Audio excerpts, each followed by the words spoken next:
రుట్ల శ్రీ సంకల్ప విఘ్నేశ్వర స్వామి దేవాలయంలో అంగరంగ వైభవోపేతంగా శ్రీ పరాభనావ సంవత్సర ఉగాది రోజు స్వామివారికి విశేష అభిషేక అర్చన కార్యక్రమాలు నిర్వహించారండి. ఇందులో చాలామంది భక్తజనులు స్వామివారి దర్శనాన్ని చేసుకున్నారండి. అదేవిధంగా శ్రీ సంకల్ప విఘ్నేశ్వర స్వామి దేవాలయంలో ఆ గణనాథుని దర్శించుకోవడం వల్ల సకల సంకటాలు తొలగి అన్నింటా విజయం చేకూరుతుందండి. అలాంటి అత్యంత మహిమాన్వితమైనటువంటి గణనాథుని మీరు దర్శించుకోండి. జై బోలో గణేష్ మహారాజ్ కి జై.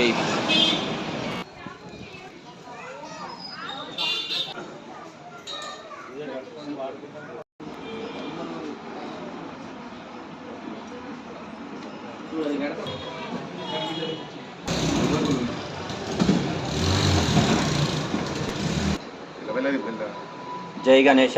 కొరుట్లలో శ్రీ సంకల్ప విఘ్నేశ్వర స్వామి దేవాలయంలో ఈరోజు ఉగాది శుభ సందర్భంగా అశేష భక్తజనులు స్వామివారికి మంగళ నీరాజనం సమర్పించారండి. అలాగే ఈరోజు అత్యంత విశేషమైనటువంటి ఉగాది రోజు ఎవరైతే గణనాథునికి గరిక సమర్పిస్తారో వారికి సకల అభిష్టాలు సకల కోరికలు నెరవేర్చేటువంటి అత్యంత మహిమాన్వితమైనటువంటి రోజండి. ఈరోజు గణపతి దేవాలయంలో స్వామివారిని దర్శించుకోవడానికి అశేష భక్తజనులు ఇక్కడ క్యూలో కనిపిస్తూ ఉన్నారండి. ఎందుకంటే లోకా సమస్త సుఖినో భవంతు కోసం ఏదైనా కార్యక్రమం మనం చేయాలంటే మొట్టమొదటిగా నిర్విఘ్నంగా జరగాలంటే ఆ గణనాథుణ్ణి ఆరాధించాలని శాస్త్రవచనం అండి. అలాంటి గణనాథుణ్ణి సేవ చేసుకుంటున్న వీరందరూ కూడా పూర్వజన్మ సుకృతం అండి. ఎన్నో జన్మల పుణ్య ఫలితం ఉంటే గాని ఇలాంటి గణనాథుని దర్శించుకునే అటువంటి మహత్తర భాగ్యం ఉగాది సందర్భంగా వీరిక్కడ అశేష భక్తజనులు స్వామివారిని దర్శించుకోవడానికి క్యూ లైన్లో మనకు కనిపిస్తూ ఉన్నారండి. ఎందుకనంటే ఉగాది రోజు స్వామివారిని దర్శించుకోవాలని అనుకుంటే స్వామివారి అనుగ్రహం లేకపోతే మనకు అది లభించదండి. అలాంటి మహత్తర భాగ్యాన్ని సొంతం చేసుకుంటున్న వీరందరికీ కూడా ఆ స్వామి గణనాథుని దివ్య మంగళ శాసనాలు ఉండాలని మనస్ఫూర్తిగా కోరుకుందాం.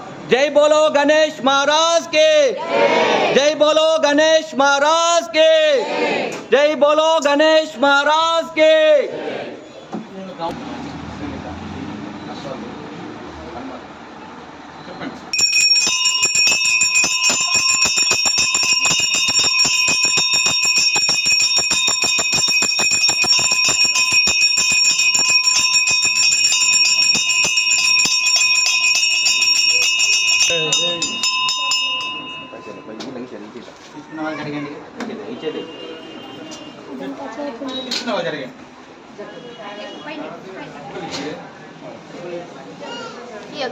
దండం పెట్టుకోవాలి.